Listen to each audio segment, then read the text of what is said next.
किसी समय सुंदर आकाशगंगाओं के पार एक अदृश्य शहर था, चंद्रलोक। यह शहर किसी भी नक्शे पर नहीं था, क्योंकि यह केवल उन्हीं को ही दिखाई देता था जिनका दिल शुद्ध था और जिनका भाग्य में इसे दिखना लिखा था। चंद्रलोक हवा में तैरता था, जहाँ गगनचुंबी महल सोने और चांदी के बने थे और नदियों में पानी की जगह क्रिस्टल बहता था। लेकिन इस जादुई शहर का एक गहरा रहस्य था।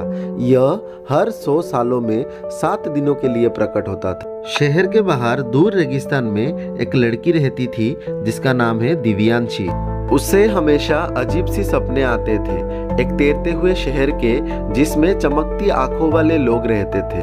गांव वालों का मानना था कि यह सिर्फ उसकी एक कल्पना थी, लेकिन दिव्यांशी को पता था कि उसके सपने में कुछ तो सच्चाई है।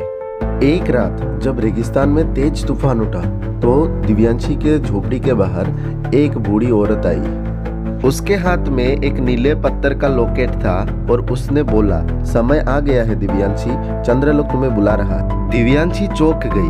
वो कुछ पूछती इससे पहले ही बूढ़ी औरत गायब हो गई।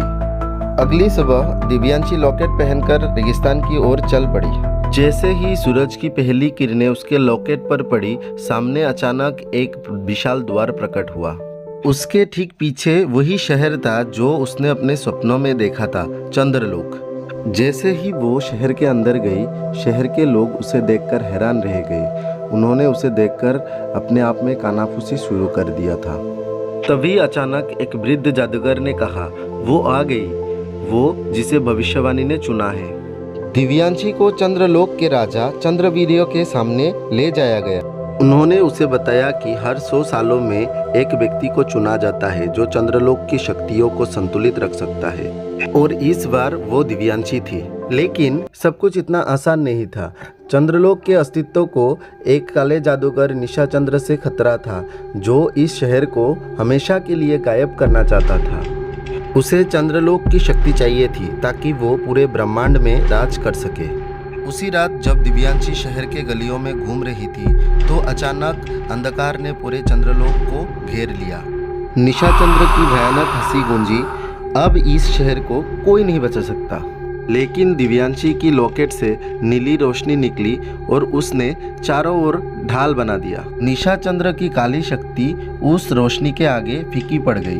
तभी राजा चंद्रवीर्य ने कहा, दिव्यांशी, ये शक्ति तुम्हारे अंदर है, इसका इस्तेमाल करो। दिव्यांशी ने अपनी आंखें बंद की और अपने दिल की ताकत पर भरोसा किया।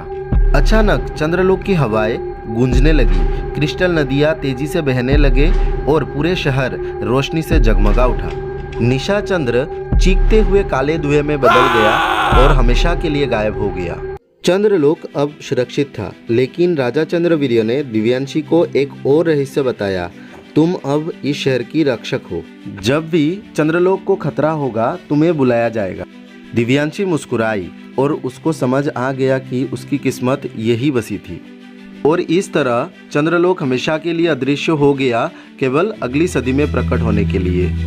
लेकिन यह हमेशा अपने रक्षक के साथ रहेगा, Divyanshi the guardian of Chandralok. Thanks for watching and don't forget like, share and subscribe.